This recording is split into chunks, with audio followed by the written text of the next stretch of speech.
What's going on, good people? I was thinking about this earlier, and I feel the need to express it here.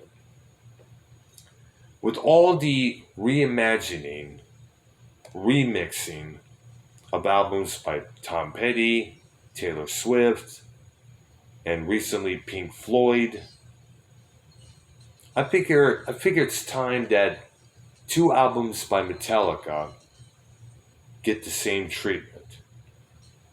Not because reimagining and remixing is the current trend among classic albums, but these two records I'm about to mention desperately fucking need it.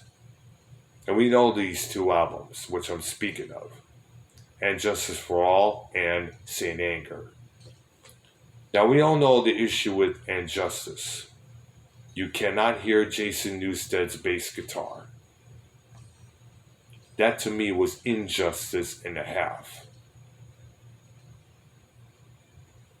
You just joined Metallica as their new bass player after the death of Cliff Burton. You listen to the test pressing of the album and you cannot hear your bass lines.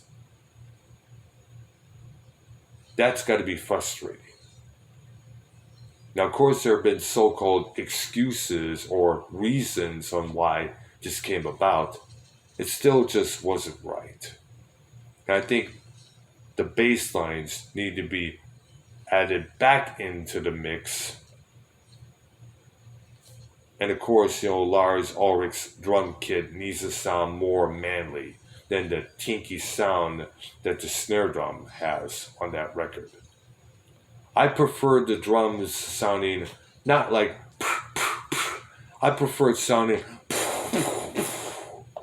you know let them know that this is a metal record. Now on to the next album that we all have an issue with. Saint Anger came out in 2003. New metal was the rage at that time with bands like Rage Against the Machine, Limp Bizkit, Deftones, of course, Korn as well. Those bands were not adding guitar solos into any of their music, and they had their drums, they had their snare drums sounding kind of like a brr, brr, brr. Kind of like sound like one of those reggae type of drums there. Of course, meaning the kind of drum sound that you hear on most reggae tracks there, like Bob Marley or Peter Tosh.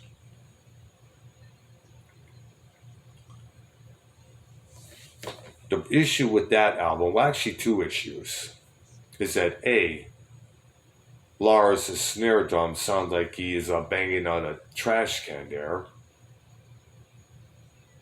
And of course, no guitar solos are anywhere to be found on that record. I think it's time they rework or actually remix Lars's drum kit, as well as possibly re-edit the tracks to where Kirk Hammett can come in, add some guitar solos to the songs on that disc. Because that album definitely needs it. And also, if they were trying to fit in with the new metal scene at that time, no, don't fit in. Strive for your own creation. I mean, so many bands out there try to fit in with this scene or that scene, and it's beyond laughable. You know? During the Seattle grunge alternative rock scene in around 91, 92 there, I remember reading a story in a magazine that many bands from LA were heading to Seattle so they could fit in and be noticed by whichever record company sees them live, whether it's Geffen or Sub Pop, Atlantic, or Columbia.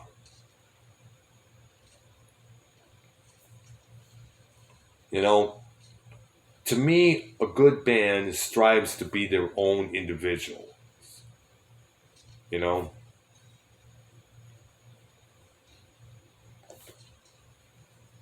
That's what makes a band work. And that's what makes a band earn its fans.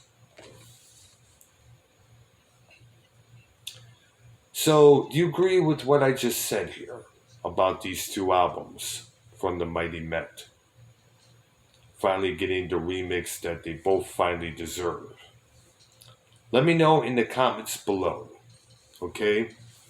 Also, just hit that subscription line there. Hit that notification bell as well. And hit that like button. Okay? And I will see you this coming Wednesday for our music show there. We're going to finally discuss our rock and roll attire discussion there. It'll be me, Arknoia, YR, Keith, and I guess SC Steve and Jacob RP as well.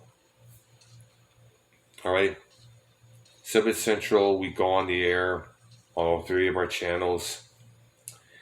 Have a good one, okay?